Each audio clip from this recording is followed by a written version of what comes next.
One of the things I love most about the holidays is seeing all the creative and tasty desserts that everyone comes up with. If you're looking for a perfect dessert to serve at your next party, or if you just need something sweet to share with a friend or coworker, then you're going to love the decadent brownies that we're whipping up today. Just so you know, this looks special enough that it can double as a centerpiece.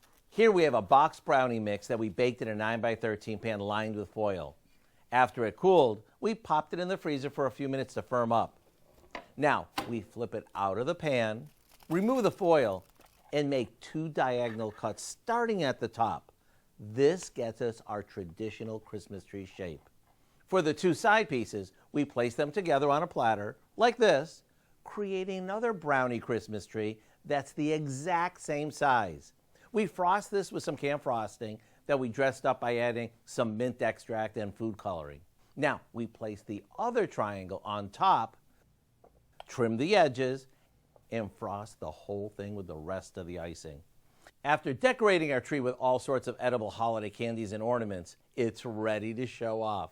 Not only is it easy to make, but it makes you look like some fancy pastry chef.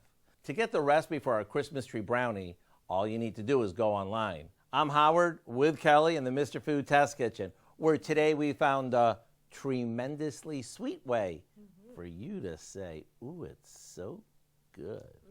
Delicious? You love your chocolate.